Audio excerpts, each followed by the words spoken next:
নমস্কার বন্ধুরা, তৃপ্তি রান্নাঘরে আপনাদের সবাইকে স্বাগত। আমার ভিডিওটি কাছে কিংবা দূরে যে যেখান থেকে দেখছেন না কেন, আশা করি আপনারা সবাই খুব ভালো আছেন।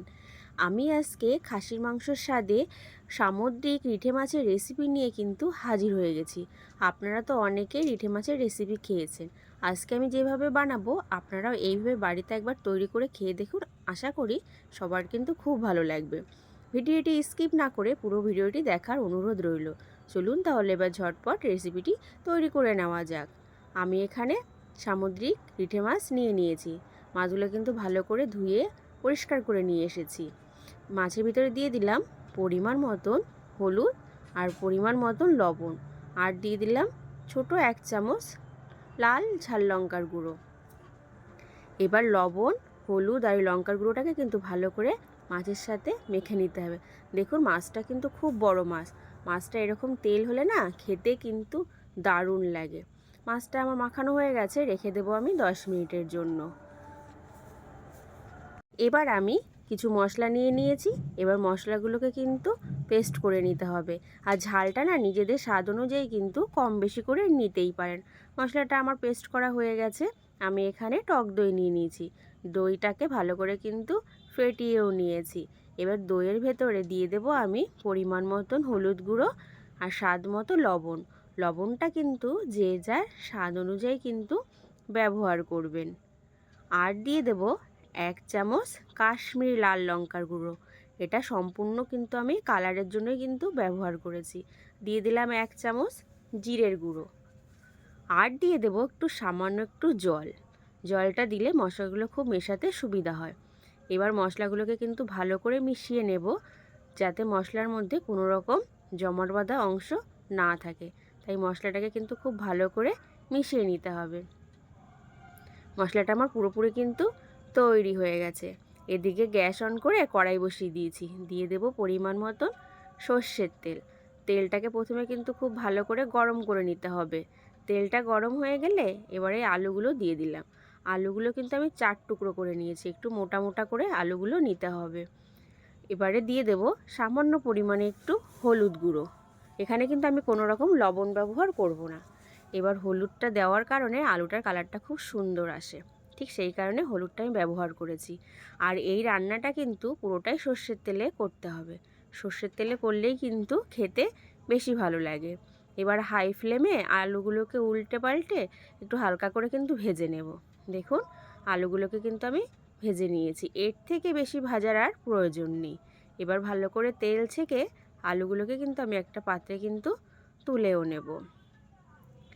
কড়াইয়ের ভিতরে অনেকটাই তেল আছে, এতটা তেলের আমার প্রয়োজন নেই। কিছুটা তেল কিন্তু আমি তুলে রেখেছি। দিয়ে দিলাম একটা তেজপাতা, একটা শুকনো লঙ্কা আর গোটা গরম মশলা। এলাচের মুখগুলো কিন্তু অবশ্যই ফাটিয়ে নিতে হবে, নাহলে ছিটকে কিন্তু গায়ে আসতে পারে। এবারে দিয়ে দেবো আমি এখানে পেঁয়াজ কুচি। তেলের পরিমাণটা কম নেওয়ার কারণ হলো মাছটা যেহেতু বড়, আর ওখানে অনেকটাই মাছের গায়ে কিন্তু চর্বি আছে। ঠিক চর্বিটা গলে কিন্তু তেলটা বেরোবে। ঠিক সেই কারণে আমি এখানে তেলের পরিমাণটা একটু কম নিলাম। এবার পেঁয়াজটাকে উল্টে পাল্টে বেশ একটু লাল লাল করে কিন্তু ভেজে নিতে হবে। পেঁয়াজটাকে এমনভাবে ভাজবো না যাতে পেঁয়াজটা পুড়ে যায়। আর পেঁয়াজটা কিন্তু অবশ্যই এইভাবে নাড়াচাড়া করেই ভাজতে হবে। পেঁয়াজটা ভাজা কিন্তু আমার হয়ে গেছে। দিয়ে দিলাম আগে থেকে বেটে রাখা মশলাগুলো। এবার মশলাগুলোকে কিন্তু হাই ফ্লেমে খুব ভালো করে কিন্তু কষিয়ে নেব, যাতে মশলা থেকে কাঁচা গন্ধ চলে যায়। আর একটু এইভাবে কিন্তু মাঝে মাঝে নাড়াচাড়া করে মশলাটা কষাতে হবে। মশলাটা যদি পাত্রের নিচে লেগে যায় তখন কিন্তু খেতে একদমই ভালো লাগে না। আর মশলাটা যত কষানো হবে ততই কিন্তু খেতে বেশি ভালো লাগে। মশলাটা আমার কষানো হয়ে গেছে। এবার দিয়ে দেব সেই গুঁড়ো মশলা দিয়ে যে দইটা মিশিয়ে রেখেছিলাম সেই মশলাটা। এবারে কিন্তু গ্যাসের ফ্লেমটাকে লো ফ্লেমে করে দিতে হবে। লো ফ্লেমে করে দিয়ে হাতে একটু সময় নিয়ে আরও 5 মিনিট কিন্তু একটু ভালো করে কষিয়ে নিতে হবে, কারণ দই দিয়ে কিন্তু হাই ফ্লেমে কষানো যাবে না। আর অবশ্যই কিন্তু দইটাকে কিন্তু রুম টেম্পারেচারে এনে ব্যবহার করতে হবে। ডাইরেক্ট ফ্রিজ থেকে কিন্তু ব্যবহার করা যাবে না, তাহলে কিন্তু দইটা কেটে যেতে পারে। কষানোর কাজটা কিন্তু তাড়াহুড়ো করা যাবে না। এটাকে কিন্তু হাতে একটু সময় নিয়েই কিন্তু কষাতে হবে। দেখুন মশলাটা আমার কিন্তু কষানো হয়ে গেছে, তেলও কিন্তু ছেড়ে দিয়েছে।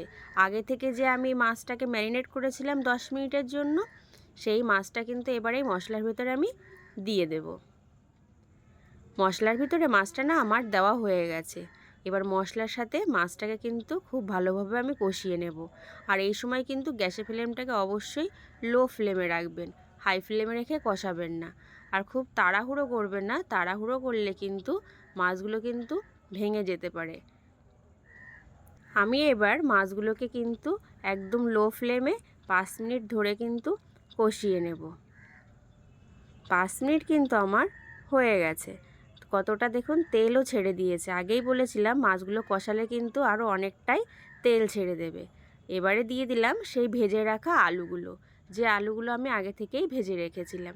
এবার আলুগুলো আবার আমি সব মশলার মাছের সাথে না 2 মিনিট কষিয়ে নেব।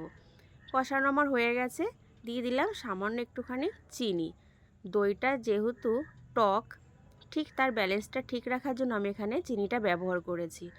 মশলাটা যখন আপনারা কষাবেন তখনই চিনিটা ব্যবহার করবেন। আমার ভুলে গিয়েছিলাম বলে ঠিক সেই কারণে আমি এখন চিনিটা ব্যবহার করলাম। চিনিটা দিয়ে আমার ভালো করে কষানো হয়ে গেছে। দিয়ে দেব পরিমাণ মতন জল। এখানে কিন্তু অবশ্যই উষ্ণ গরম জল ব্যবহার করতে হবে। উষ্ণ গরম জল ব্যবহার করলেই কিন্তু খুব বেশি ভালো হয়। এবার জল দিয়ে তারপরে ভালো করে মিশিয়ে নেব। মেশানো হয়ে গেলে এটাকে হাই ফ্লেমে 2 থেকে 3 মিনিট কিন্তু একটু ফুটিয়ে নিতে হবে। অবশ্যই কিন্তু হাই ফ্লেমে একটু ফুটিয়ে নেবেন। 2 মিনিট কিন্তু আমার হয়ে গেছে।